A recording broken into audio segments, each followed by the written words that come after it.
November 1944. A black soldier stood beside a Sherman tank in France, wearing the uniform of a country that still did not believe men like him should fight in its armored divisions. The enemy in front of him wore German gray.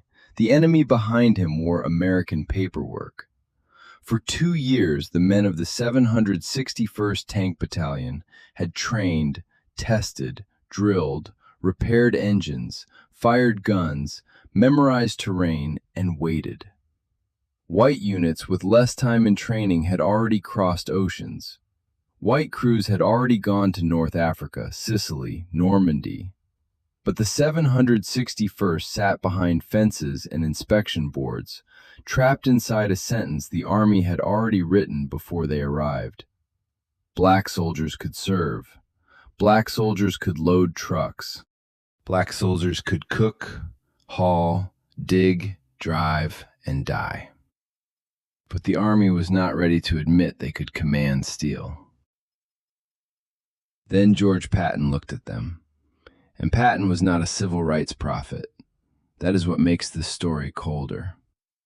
He did not see the 761st as a moral symbol. He saw something more dangerous to the system. He saw usable fighting power. And once the guns opened, the battlefield began tearing through every file, every memo, every excuse the segregated army had used to keep those men waiting. Because paper can delay a tank. It cannot stop one forever. The United States Army that landed in Europe in 1944 was one of the largest and most powerful military machines ever assembled. Its supply lines crossed an ocean.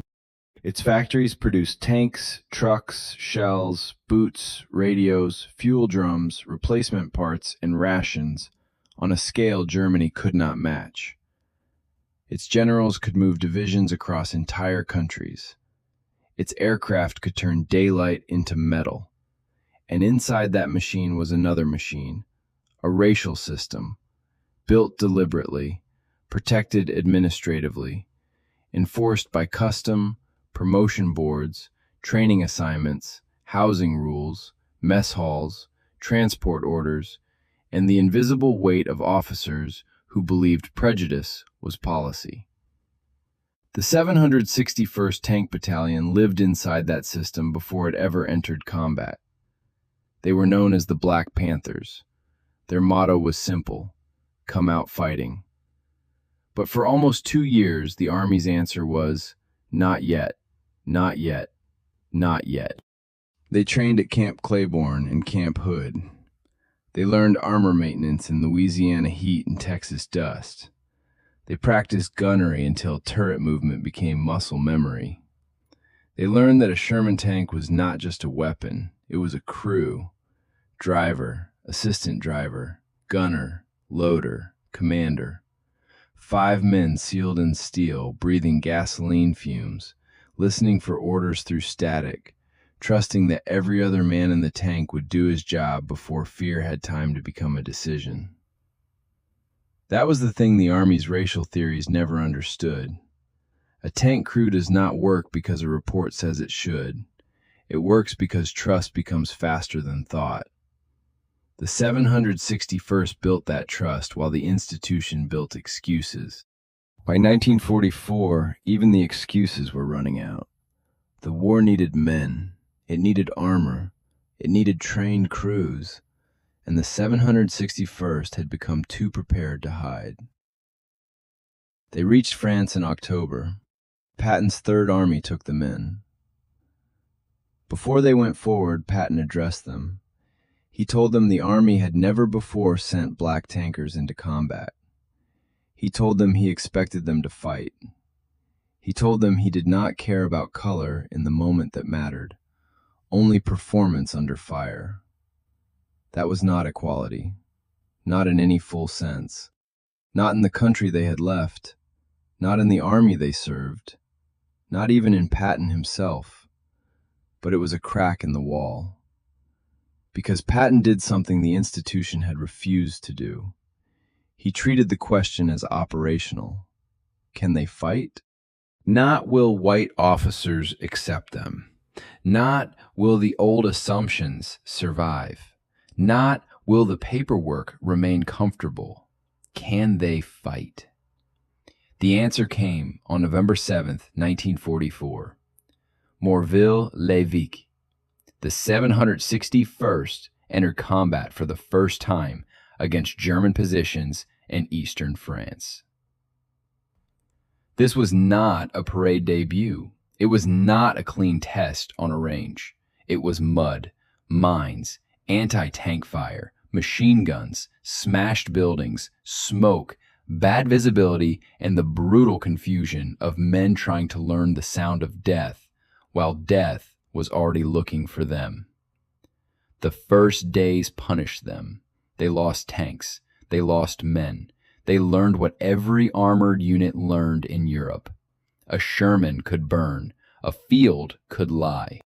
A village could look empty until the first gun fired. A road could become a trap because one German crew had waited long enough behind stone and hedge. But the 761st did not break. That mattered more than any speech. They advanced with the 26th Infantry Division. They fought through Lorraine. They took casualties at a rate that would have shaken any new unit. And when the early reports moved up the chain, the important thing was not that the reports praised them. It was that the reports sounded normal, professional, specific, the language of combat effectiveness. They did not say for a black unit they performed well. They said they performed. That was the first wound the 761st gave the system. Not heroism, evidence. Evidence is harder to dismiss than inspiration. In November, Staff Sergeant Reuben Rivers became the kind of evidence no institution can comfortably file away. During fighting near Goubling, Rivers was wounded. The injury was serious enough that evacuation would have been the reasonable decision. He refused it. Not because he did not feel pain, because his unit was still moving. Because the fight had not paused for his body. Because somewhere ahead, men he knew were still inside tanks taking fire. Rivers stayed in combat. He helped lead the attack. And the next day, he was killed. For that, his commander recommended him for the Medal of Honor. The recommendation did not become a medal then. It would take more than 50 years. That delay is not a footnote. It is part of the story. Because the 761st kept producing proof faster than the army was willing to honor it. Then December came. The Ardennes, the Battle of the Bulge. German divisions burst through the forest in a winter offensive designed to split Allied armies and force a political shock before Germany collapsed. Roads froze. Engines failed. Maps became arguments. Units were cut off, redirected, swallowed by fog, found again by radio, then thrown into another sector before anyone had slept. Patton turned Third Army north toward Bastogne. The maneuver became famous. But famous maneuvers are made out of smaller movements no camera sees. Fuel trucks finding roads. Maintenance crews working until their hands cracked. Tankers scraping ice off metal before dawn. Infantry riding armor because walking would take too long. And the 761st was inside that movement. They were not decoration. They were not a moral exhibit attached to a white army. They were armor. The system had spent years treating them as a problem to manage. Now the battlefield treated them as a tool to use. At Tillet, Belgium, in January 1945, the cost became visible. The 761st fought to take the town during the Bulge fighting. The terrain was frozen. The approaches were dangerous. The Germans had armor and anti-tank weapons positioned to punish every mistake. The battalion went in with too few tanks for the job that waited there. 11 tanks supported the attack. By the time the fight was finished, 9 had been lost. 9. That number matters because it strips the romance away. This was not a miracle charge where courage made steel invincible. Courage did not make a Sherman thicker. Courage did not erase German guns. Courage did not keep metal from burning. The 761st paid in machinery, blood, and men. But Tillet was taken. And that is the difference between a legend and a combat record. A legend says they shocked everyone.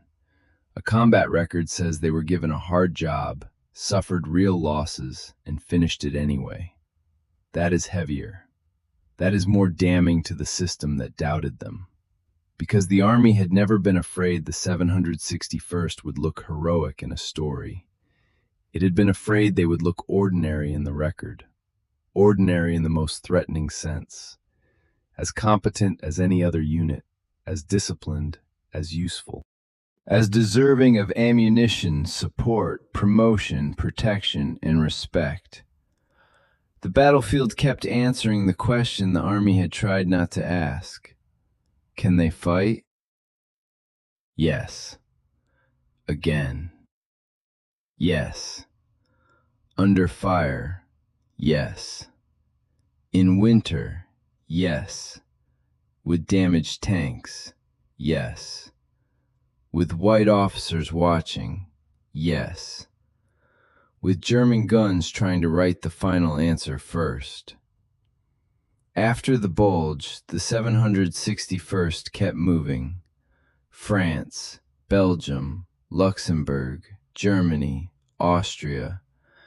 Names on maps turned into miles under treads. The men crossed rivers, opened roads, supported infantry, smashed through towns, guarded flanks, and did the work that armored battalions do when war stops being a headline and becomes an endless sequence of orders. Move, refuel, repair, attack, recover, move again. By the final months of the war, one fact had become impossible to ignore. Commanders who received the 761st did not want to give them back. That is one of the cleanest measurements of combat value. Not speeches, requests. When a commander asks to keep a unit, he is telling the Army what he trusts when the next attack begins. And again, the 761st proof moved through channels the old prejudice could not completely control. After action reports, commendations, casualty lists, repair records, unit citations recommended and delayed. The paperwork that once held them back began filling with evidence against itself. Paper had built the cage, now paper was recording the escape. In May 1945, the war in Europe was nearly over. The 761st, operating with American forces moving into Austria, reached the area of Gunskirchen, a subcamp of Mauthausen. What they found there was beyond battlefield language. There are moments when narration should not try to beautify the record. Starved prisoners, disease, bodies, men and women reduced by a system that had taken racial theory to its industrial conclusion. For Black American soldiers who had fought Nazis while serving inside a segregated army, the sight carried a terrible double clarity. They knew exactly what they had been fighting, and they knew exactly what they were returning to. Not the same thing, not the same scale, but connected by a belief that human value could be ranked, stamped, sorted, and enforced by power. The men of the 761st had fought one version of that belief across Europe. Then they came home to another version, written into American law. Neighborhoods, schools, buses, uniforms, and veterans' benefits. The shooting stopped. The contradiction did not. The battalion completed 183 days of combat service in the European theater. 183 days. That number should not sound like trivia. it should sound like an indictment. For 183 days, the men the army had delayed proved the army had delayed the wrong thing. They earned silver stars, bronze stars, purple hearts, battlefield praise, and the kind of respect soldiers give only when sentiment has no use. But official recognition moved slowly. The Presidential Unit Citation came in 1978, 33 years after the war. Reuben Rivers received the Medal of Honor in 1997, more than 50 years after he died. By then, families had grown old waiting for the country to say what the evidence had said in 1944. That is the final cruelty of delayed truth. It does not simply arrive late. It arrives after funerals, after mothers are gone, after children have become grandparents, after veterans have spent half a lifetime wondering whether the record would ever catch up to the reality they lived. And this is where the Patton part of the story must be handled carefully, because the easy version makes him the hero who saved the Black Panthers. That is too simple. Patton did not create their skill. He did not give them courage. He did not make them worthy. They were worthy before he ever saw them. What he did was narrower, colder, and still important. He stopped treating racist paperwork as battlefield truth. He used the unit. He let combat answer. And once combat answered, the answer was devastating. Not only to the Germans, to the Army's own assumptions. The 761st did not prove that black soldiers could become good enough if given a chance. They proved they had been good enough while the system was busy wasting them. That is a different sentence, a harder one, because it shifts the shame not onto the men who were doubted, onto the institution that doubted them. Every month the 761st spent waiting was not just an injustice against the battalion, it was lost combat power. Every promotion denied by assumption was a leader the Army refused to use. Every insult, every segregated facility, every delayed recommendation, every report filed and ignored was not merely immoral, it was inefficient. It made the Army weaker while pretending to protect it. That is what broken hierarchies do. They call themselves order, they call themselves tradition, they call themselves realism. Then reality arrives with mud on its boots and proves they have been charging interest the whole time. The men of the 761st did not need mythology. Their record is stronger than mythology. They trained longer than many units. They entered combat late because policy made them wait. They fought through some of the hardest months of the European war. They took Tillet at a terrible price. They helped push into Germany and Austria. They saw the camps. They came home to a country not ready to honor what it had asked them to survive. And decades later, when the medals finally came, the medals did not create the truth. They only admitted it. That is the part worth remembering. Not that the 761st shocked the Army. Shock is too generous. The evidence was there. The training was there. The courage was there. The Army had simply chosen not to believe what was standing in front of it. The paper called them a risk. The battlefield called them soldiers. And the steel kept moving.